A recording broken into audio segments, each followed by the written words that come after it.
This is Real with Pastor Juan Martinez, a.k.a. Dr. Love. And I'm Stephanie Ray. Welcome back, you guys. Hey, let me tell you something. And I know y'all must get tired of us saying, well, I don't think you do.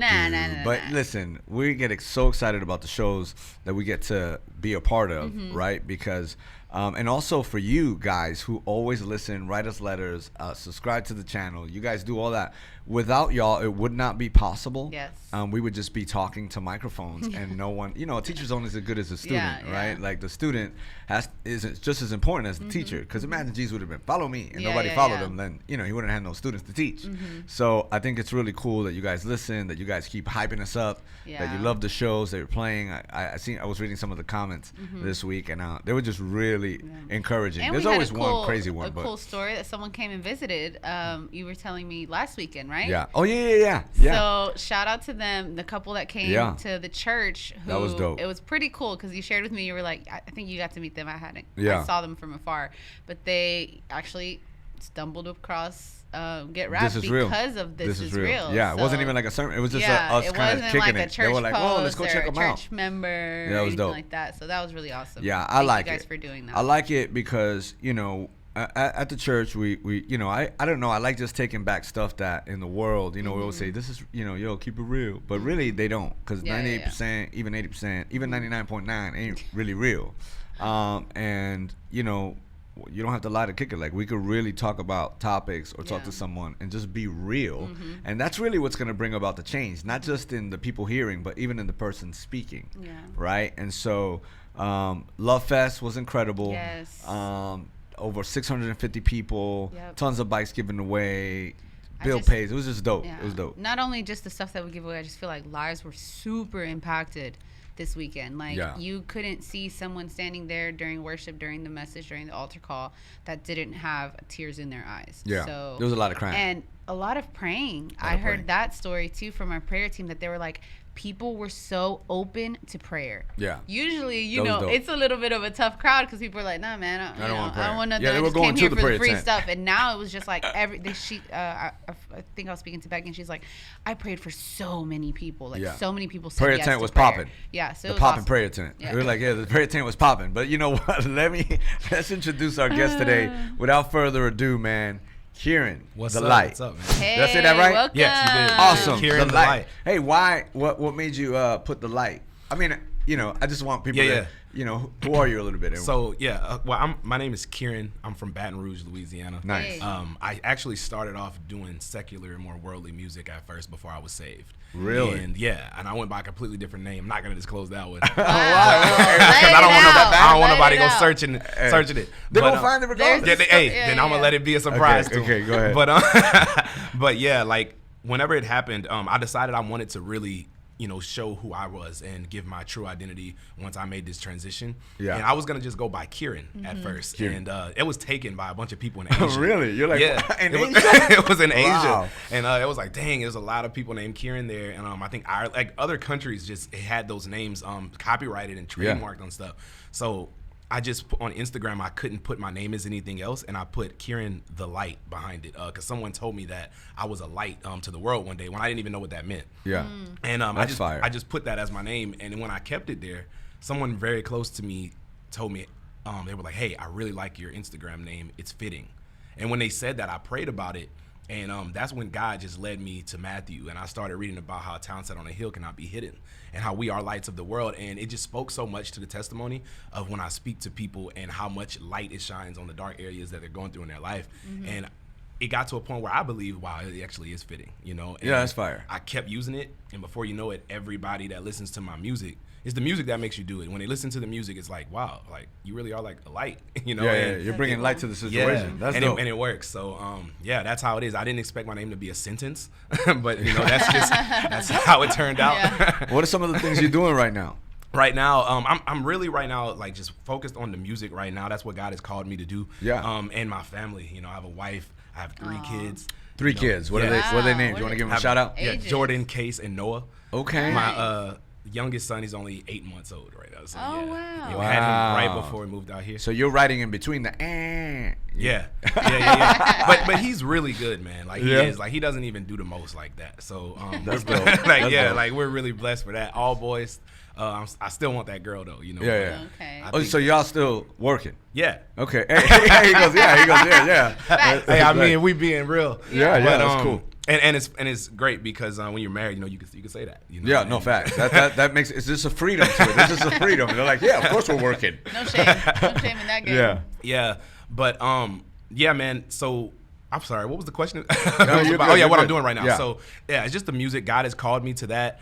I used to like try to get into deeper things like with ministry and everything, but right now I know He's got me using the music as a vehicle, you know, just to get to where it is that He's trying to get me to. I'm still we're not even in the beginning. It's like the pregame of everything. That's really cool. That's going on for sure. And so okay, so you're Houstonian now.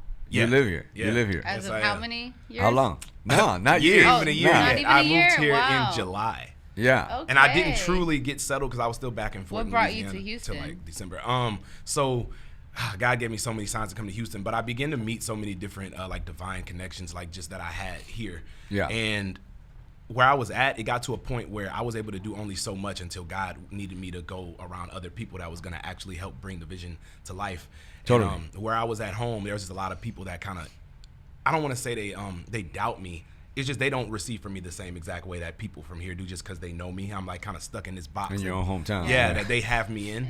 So they did it to Jesus. Exactly. They did exactly same thing. I'm not heard there, you know. And they're like, aren't you Joseph, Mary's son? Yeah, literally. Yeah, that's how it is, man. And it's like when I was doing like the worldly, like more secular music, they were all for it. And I think you gonna make it, man. Yep, right now, yep. Christian, they're like, I don't know about that. And bro. yeah, with the switch, I think it's because they witnessed me do all of those things. They witnessed me be everything that I'm not now. So it's kind of hard for people that know you to kind of like accept that change in your life sometimes because they feel like you're pretending when really you're the real you and you were pretending before. You know what I mean? But a lot of people, they don't really see it from that perspective. Wow.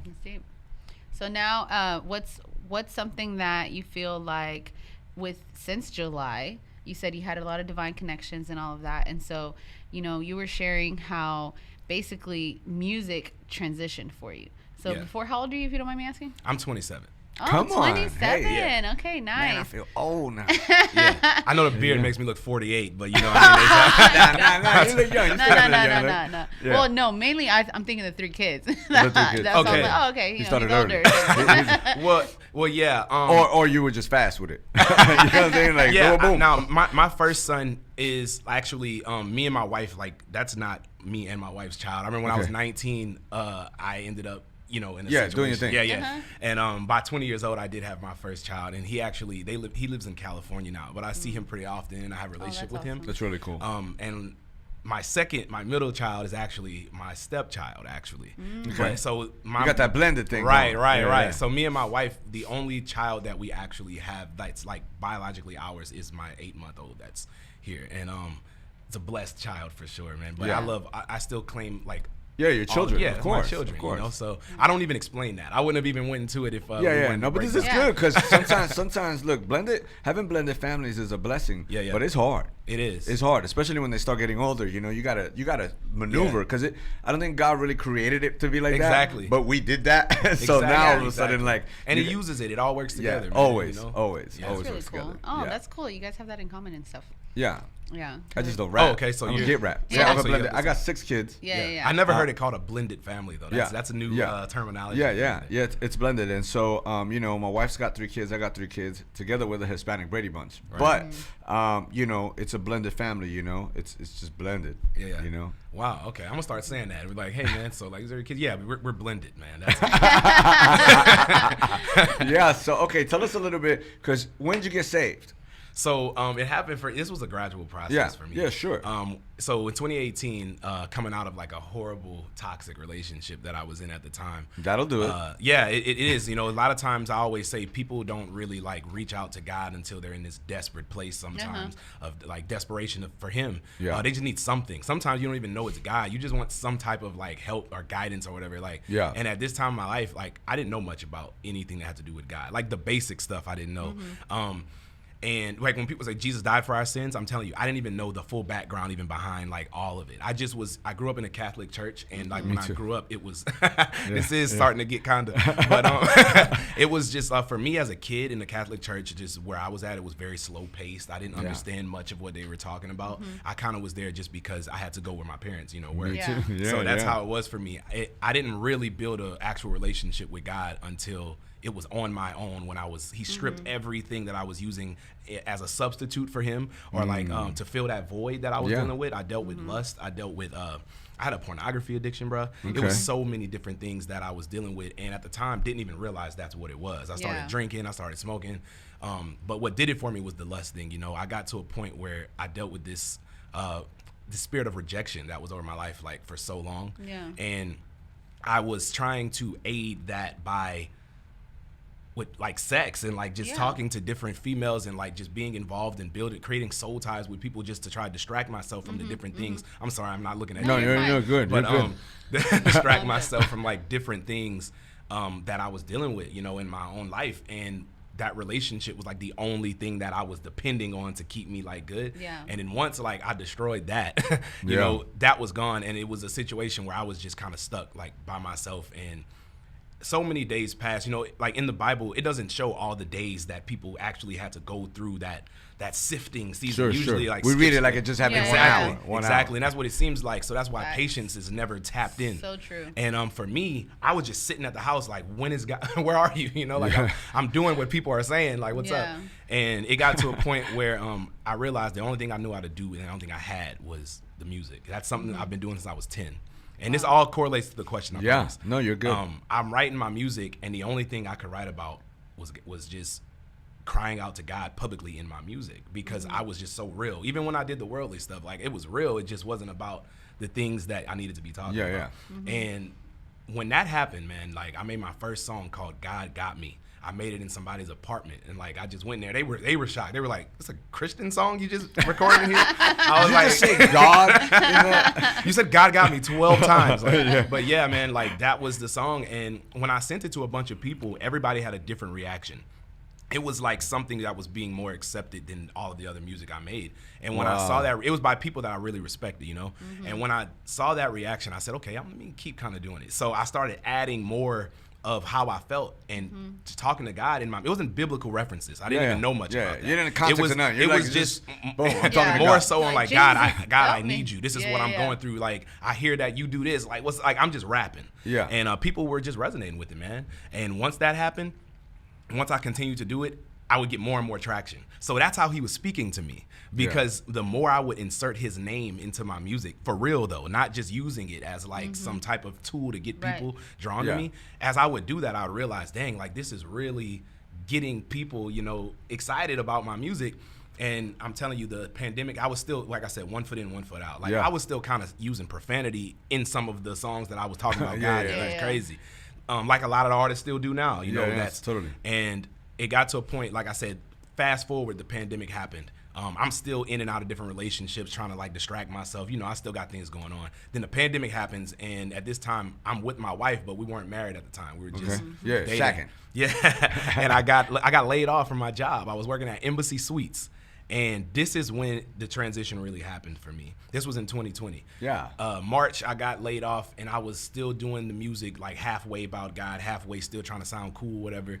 And I just went full blown like, Christian, let's just do it. Like I went find like the most amazing production for my album called God Told Me at the time. And I just talked about what I felt God was telling me in my spirit. And everything that I talked about on that album actually kind of like came to pass. And that album, when I began to push it and I got on TikTok, he told me to get on TikTok, it blew up and just went viral. You did one of those little videos where you're walking. I did one of those. And it was kind of like really like ratchet at first. It wasn't even like how, how I bring the colors out now. It was just a regular looking video. And but the words, man. Do you remember what you said in that song? It was a track that I have called Soul Ties, where I'm basically I was like, God help me because I'm dying inside. I've been dealing with spirits and I know it's not mine. Like basically, with soul ties, it's kind of like you let somebody take. I was explaining that through my lyrics. And I think other people, even people that weren't saved like that, they were listening to it like, yo, like that's real. Yeah. I'm there. Yeah. And that's when my music became this thing where it's like, dang, it's like he's having a conversation with us. That's what you do. Yeah. That's what you do. Yeah. Usually like walking and talking. Exactly. It's because I don't have ad-libs or nothing. It's just straight, conversation, just rhyming. And once I saw what was going on, I realized I think this is what God has called me to do. Like this is so cool. Not only is it bringing people towards, the music, but it's helping them, and that's what I cared about the most. And as I continue to do that, I begin to learn in my journey. I picked my Bible up, I started doing things because it made me want to know more and be certified in what I was talking about. Yeah. See, at first it was opinionated. It was like, I think God is doing it. Y'all looking, I think he's doing it. Now, he might. And he began. No guarantee on these guys. As I did it, he just started detoxing my life, taking people out of my life, bringing new people in, and I started learning more. I got baptized, man. I got into this prophetic ministry class. I learned so much, and I just from that moment, people think that just because it's like, let's say 2 years, 3 years, like this baby and you're crawling, it's like with God doesn't move in that type of time, like especially these days, with us getting so close, you know, it's like I feel like I've been on this journey probably for like over a decade for some reason, just because of the amount of wisdom that he's instilled inside of me during the lockdown time, not being able to do nothing but just sit around, just read my word all day, work on his music, talk to him, spend intimate time with him every single day. It almost feels like I've put in way more time than it's been, because I look back and it's like, dang, it was only 2020 when this started. Yeah. So, on the flip side of that coin, I think it's okay to be like, I'm crawling. I think it's okay to be like, hey, I'm walking, because realistically, we all mature, and we'll be. I had this thought a couple of weeks ago where I was in prayer, and I felt like, when you hear your parents, they're always like, you're always gonna be my baby, right? And so, like with God, like doesn't matter how mature we are. To us, I think He still sees us as a child. Exactly. He's like, man, this dude, he messed up again. He sees us as a child. So I think I think that's the problem. Sometimes, when we're teenagers, sometimes we want to be 25. Yeah, and it's like, why not just be 16? Like, exactly. 16 is just really good. Yeah. If you make the most out of 16, and it's okay. And I think in Christianity, it's okay to be like, hey, I'm growing right now, because I'm still growing. It doesn't matter. 20 years in, I'm still growing. Like, we're all growing, and I think that's important, in your statement and stuff. Well, a lot of times, I think a lot of people, I can speak for a lot of people who are also like new, like, in their journey. A lot of times when you kind of like throw that out there and try to just be very open and transparent about, hey, I'm new and like I'm or whatever, like I'm a rookie in this, I'm just maybe. A lot of times when you do that, it could be a little discouraging sometimes from like these veteran Christians who's been here, who these like Pharisee-like people that think that they know more. Like, cause sometimes I'm telling you, when I could tell somebody like, man, I feel like I truly didn't get saved fully until like 2020.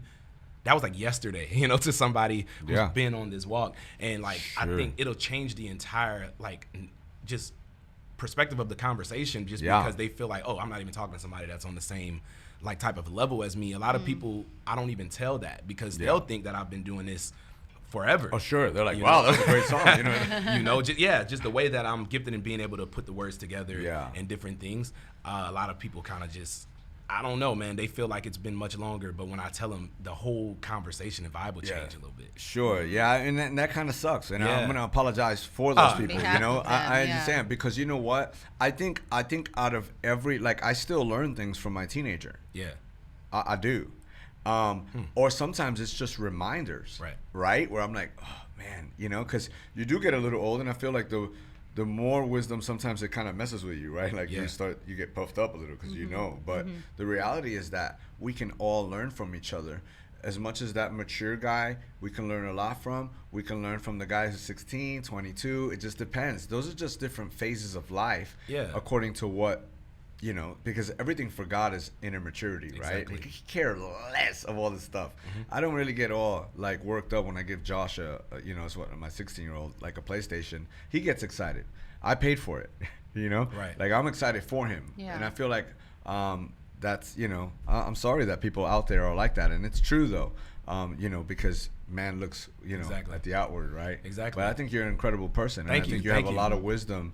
It's funny because even for me, when you're like, oh, I've never heard blended, I have, but it's cool to know that you've never heard blended and you're still searching it out. Exactly. I'm like, no, this guy's still and I'm digging. never afraid. This is awesome. Yeah, I'm never afraid to tell people, like, hey, look, I just started 2020. Sometimes I feel like that's even more of a like testimony to people. Sure. It's like, dang, so you just did this and it's already like, like. And God just, what the enemy meant for bad, God turns it around for good, right? Yeah. So this whole time, when I look back, because I go, if I always told my wife this yesterday, I go like, sometimes as a senior pastor, the pressures of life, right? And not just yours. Like if you got 500 families, that's more pressure, no matter what.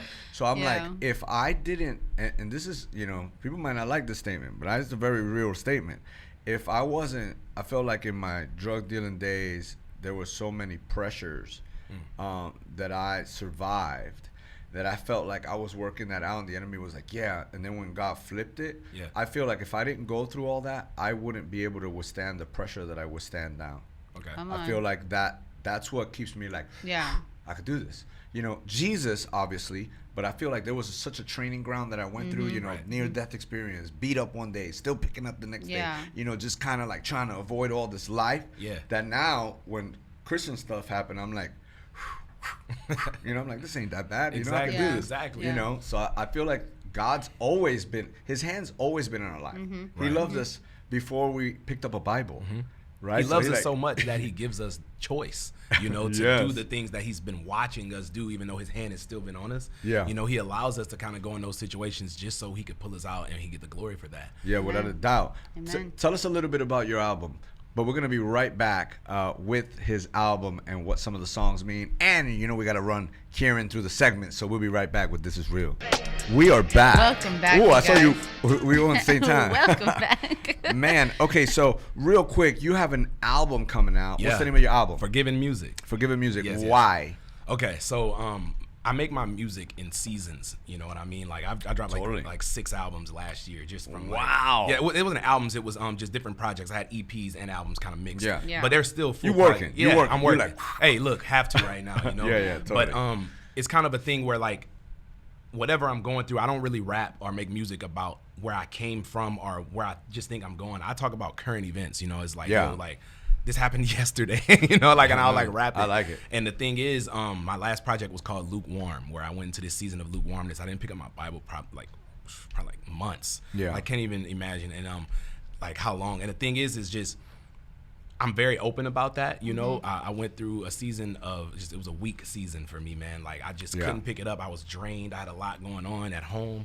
so much with my family, just everything, so many different areas. I was slipping up. I was falling back into like old habits and stuff, and I just needed some sort of motivation. And the thing is like God allowed me to go through that season just to get to this point because he didn't want me to just know that I was forgiven, but he needed me to feel forgiven. And I think that is an issue with a lot of us here. We know like what the Bible says, we know what it says, but we never like actually put that into effect with the forgiveness. The full sacrifice was for us to be forgiven. Now we shouldn't take advantage of that, but we also don't move like we are. The reason why a lot of us don't really make the decisions we make to actually fulfill the purpose that God is putting right in our face is because we haven't forgiven ourselves enough to not feel discouraged. Totally. And my album, it's a place where like I'm trying to just get people to feel exactly what I just said. I want people to feel forgiven. It's great music. I'm not just trying to hit you with some clever, witty bars and have this gimmick.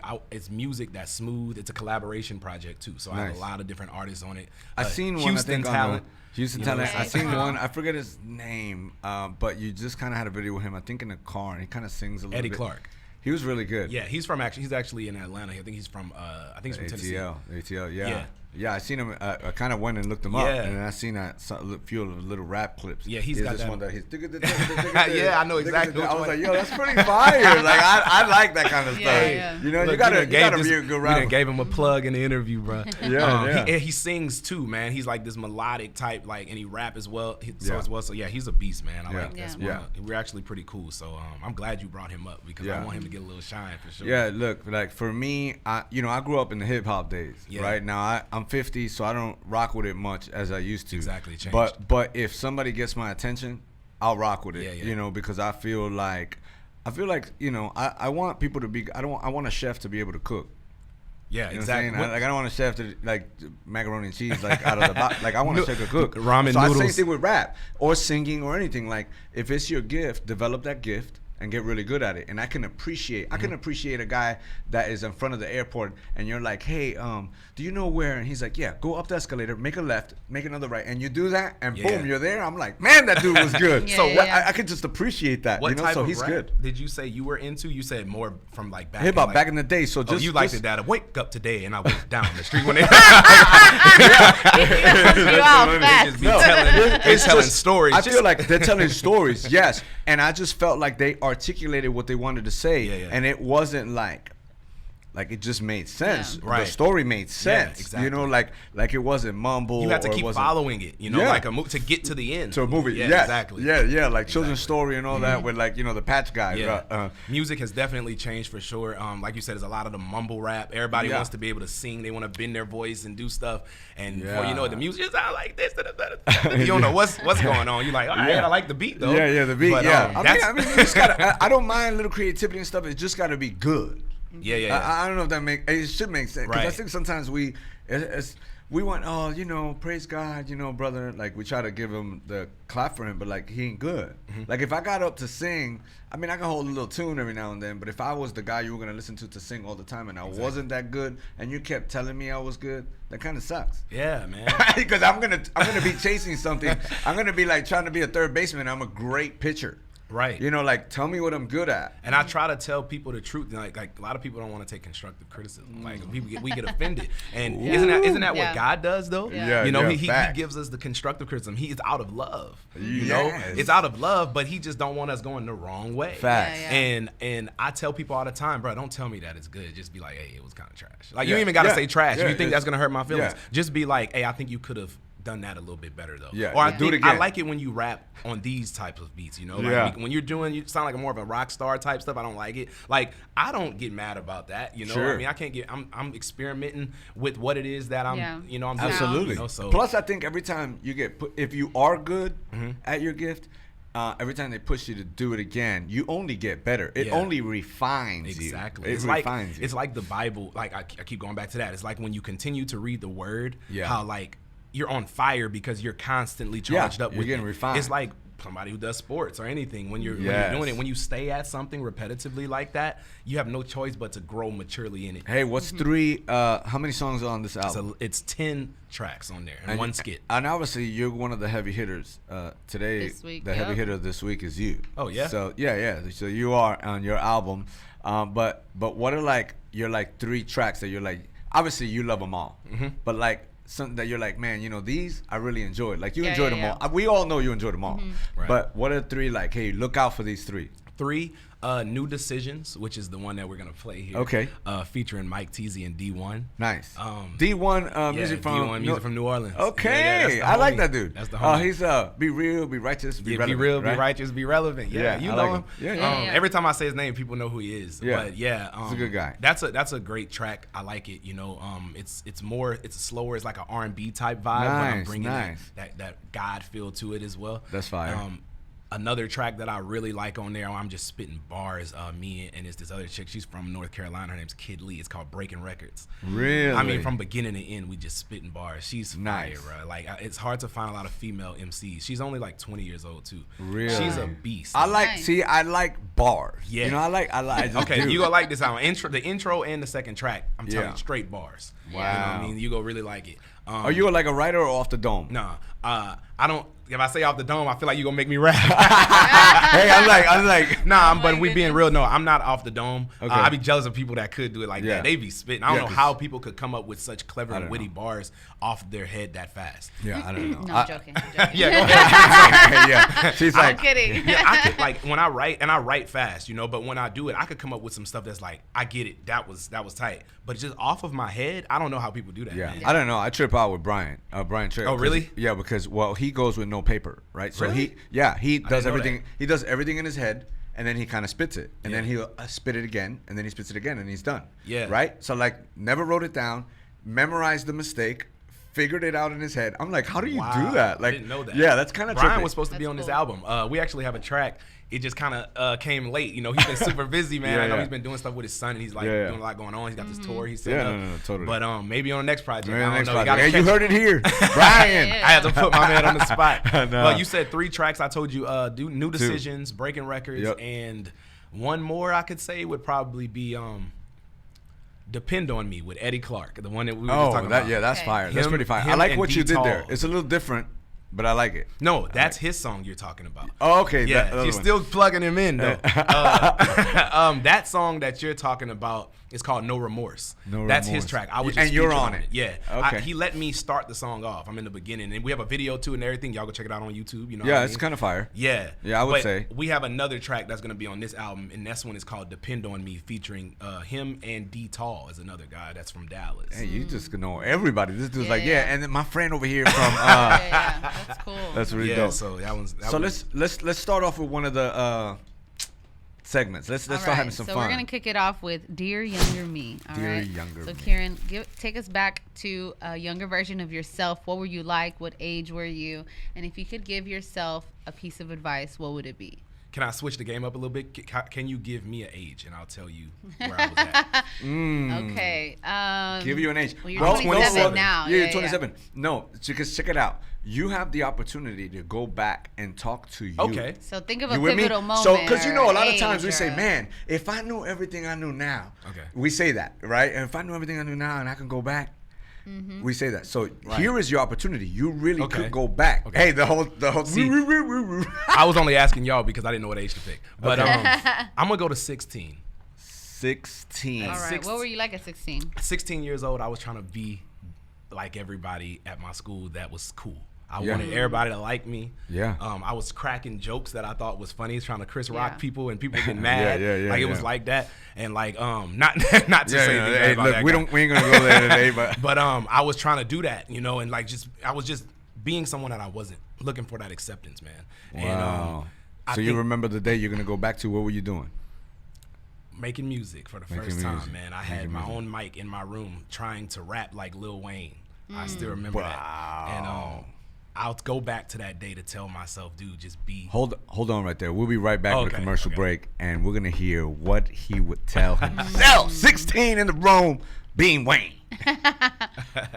Yo, welcome back, you guys. As I was having these conversations pre-show, in the middle of the show, on our break. Yeah, but on our break. We hit you with the Dear Younger Me, and so you took us back to 16-year-old Kieran. What would you tell him? I would tell him, first off, you're not Lil Wayne. I would say that, but just be you.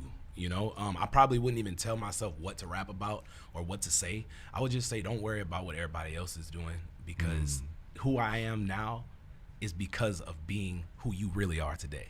And I would tell myself that. And I'll be honest, a lot of times we think that we could go back in time, and if we did go back in time, we could change it and things would be different. And it could be. A sinless life could be completely different, but at the same time, I wouldn't be able to rap none of the stuff I'm rapping about without that testimony, without the things that I went through, or the downfalls, or when I spoke about lust and the traps and the schemes of the enemy that I went through.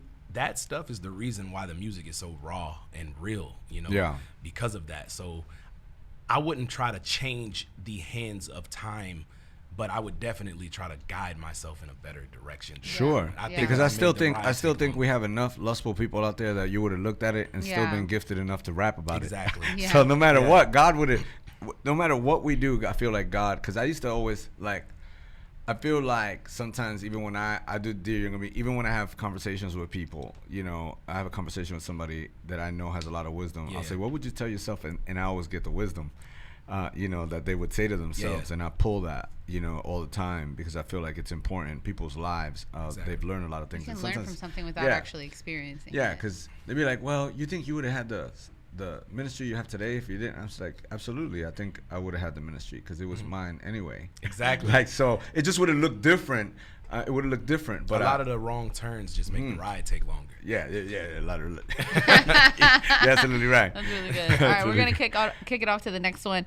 The struggle was real. All right, so this is real. Got to be honest. Got to be transparent. Yeah. Hit us with a struggle, whether it was something that you struggled with. Now I know you shared some a little bit ago, but then how you overcame it.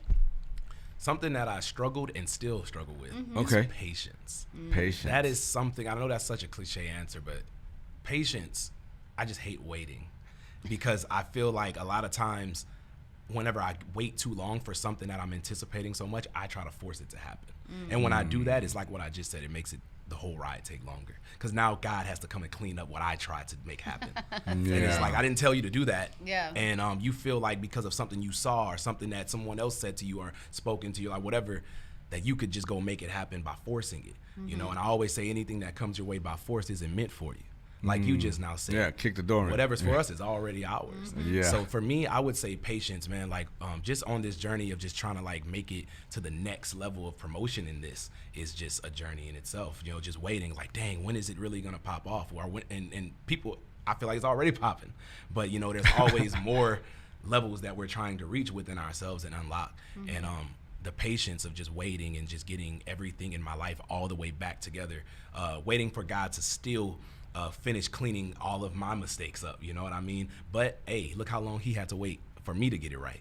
So that's something that always motivates me to just sit still and just chill, because I feel like I've made God wait way longer than he's making me wait. Yeah, that's so good. True. Yep. How do you get patient? Well, I think that for patience, for me, what overtakes patience is knowing and trusting God. Yeah. Reminding yourself of who he is, you know, because I feel like, just like what you shared, we think we saw something, so we're like, oh, it could be better like this, or maybe I should do it this way. But ultimately just remembering that, man, God is God. He's sovereign. Like, he's all knowing, and he has the best plan for us than we could ever hope, dream, or imagine, you know? And so if we get caught up in the comparison or in the, you know, in our own minds, that's when we get real impatient real quick, especially with this world, this society, insta everything. And so when you fall into those distractions, it's real easy to get impatient. But whenever we refocus onto what, you know, what God's doing and how he wants us to do it, then I feel like it gives us a peace, you know, because you're like, okay, Lord, I trust you. That's really however good. You want to do it, and the ride becomes a lot quicker. Yeah. You know, I was when I think about being patient, you know, because a lot of times we think just waiting in line, like at Walmart, you know, but like the word itself, like in Galatians 5, when it talks about one of the fruit of the spirit, patient, it's upomino, which means to be under something and be able to withstand it, right, without trying to get out early. So it's kind of like a turkey. You know, so you got a turkey. I remember back in the day, I was young, and I would throw the turkey in, and the minute it got golden brown, I thought, like, yo, it's ready. You know, this is before the popper. You know what I'm saying? So I would pull it out, and it looked real pretty on the outside, but when I stuck the knife, it'd be frozen because I didn't thaw it out or whatever. But it looked really good. And I think with God, he wants us to be patient, because in enduring that which you're like waiting for, I think that's where you really, it's more about preparation on the inside than it looking real pretty on the outside. Because we quick, like we golden brown, if we could talk, and we the turkey, we like, I'm golden brown, let me out, you know. And so we want to get out prematurely to something that sometimes he's like, nah, like let me. I always say, like, the shortcut is really the long cut. Exactly. And the long cut is really the shortcut. So you're like, you waited a year to get in a relationship. Let's say we've all been in crazy relationships, right? So like, we're gonna wait a year, and we don't want to. But in that year, if you worked on yourself, when you get in a relationship, you're gonna have a different outcome.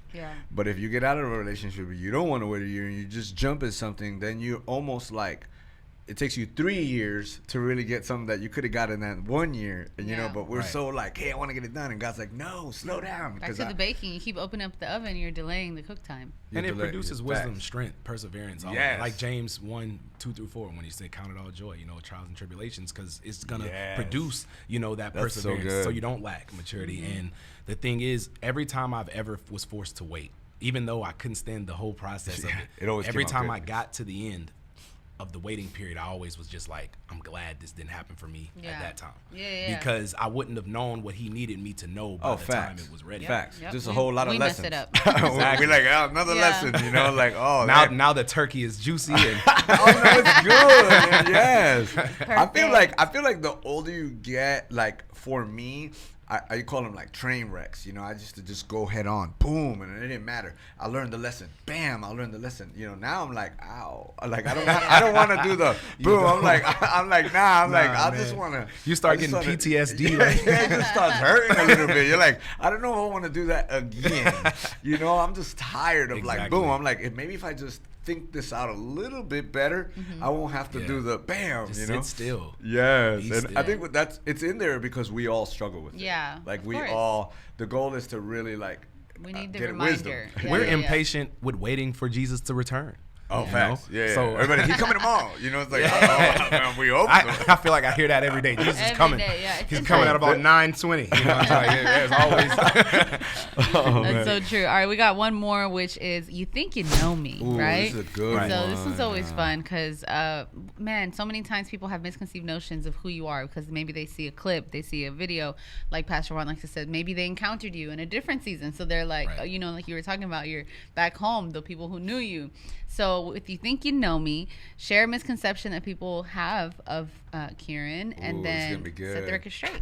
Well, you think you know me, but I'm not this like churchy guy that everybody like comes up to me and just talks about God for an hour and a half sometimes. Like there's things that, like I said, it was a journey for me, and I don't like to make other people feel judged or uncomfortable. So I think a lot of people, when they hear my music or when they see me on things like this and that, they think that, oh yeah, let's just, which is a great thing. Yeah, but it's a good thing. Yeah, it's a good thing. Yeah, but at the same time, you, right? Exactly. But I feel like sometimes people who are actually, you know, they're afraid to be their true selves around other people of God, just because they feel like they're going to be judged by something. You know, if you're struggling with something, whatever it is, like I always tell people, you're only as powerful. Actually, somebody else told me this. You're only as powerful as you are transparent.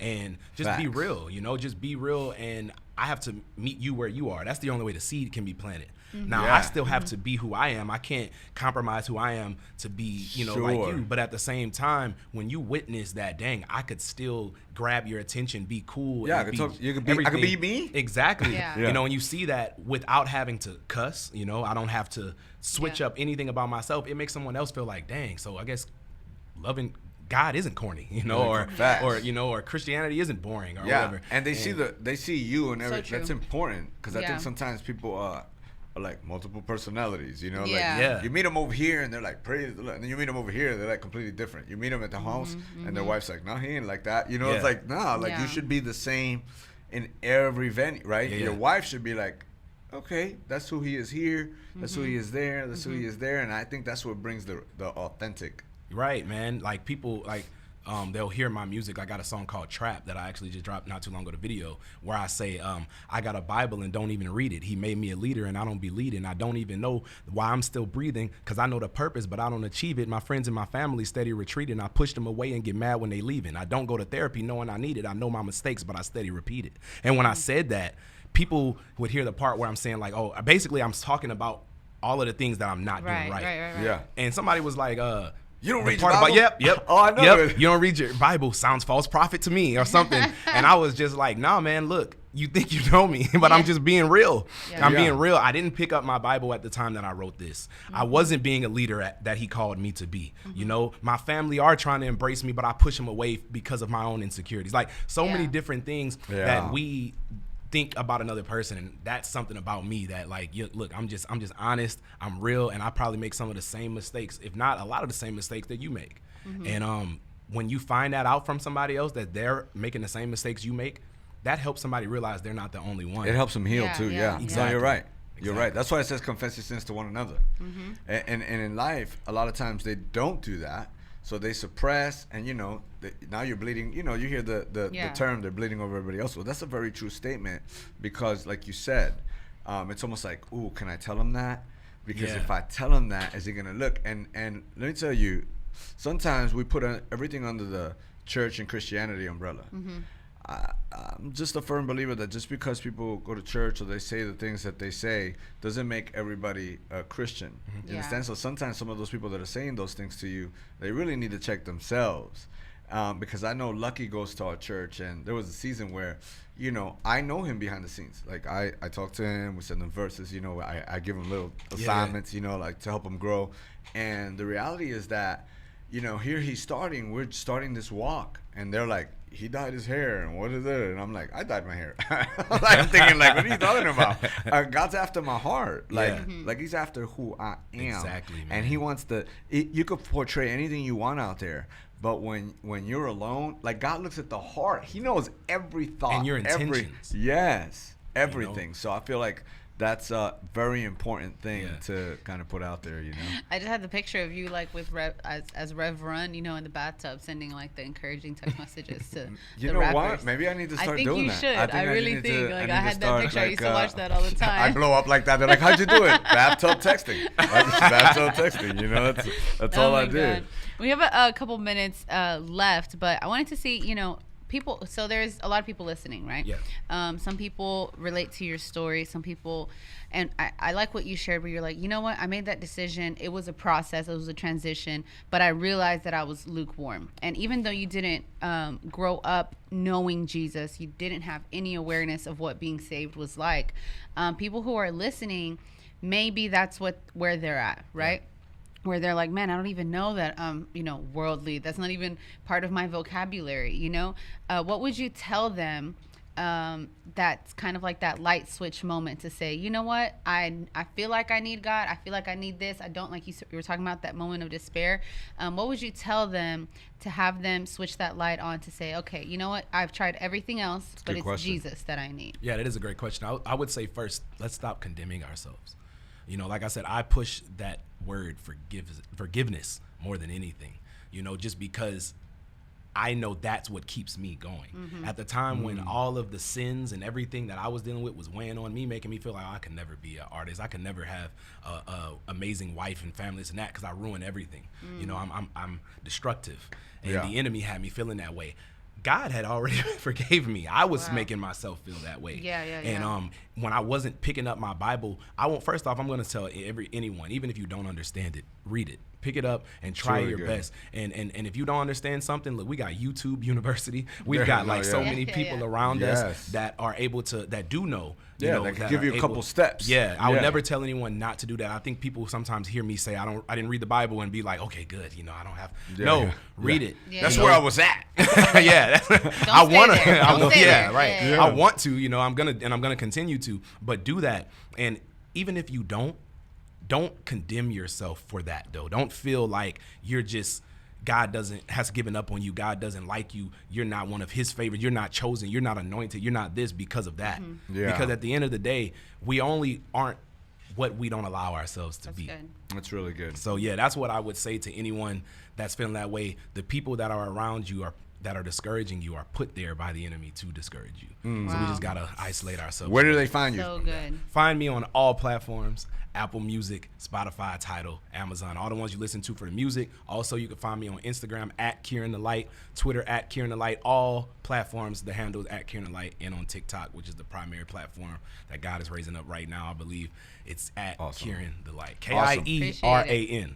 Go check them out, man. I love his videos. They're really cool. Go check them out. Thank you so much for being with us. Thank you. Juan Martinez from This Is Real. And I'm Stephanie Rave, and we're so glad you joined us. If you enjoyed the show, be sure to like, share, and subscribe, and turn on your notification bell so you get notified every single time we have a new episode. And don't forget, in Houston, Texas, on 100.7 FM, every single Saturday night, we're on the airwaves from 6:30 to 7:30, man, with real people, real problems, real solutions. The show is rocking. Amen. But not only is the show rocking, we're also reaching 53 cities, 51 state and county jails and prisons. And what we're doing is we're bringing the word to them. We're bringing them some laughter and some good times and some fire. Amen. And so for that, we need some partners. So if you want to partner with us, please click on the link below. And don't forget to follow us on social media, #ThisIsReal, or on any other platforms, Pastor Juan Martinez. Hey, that's a wrap. Peace.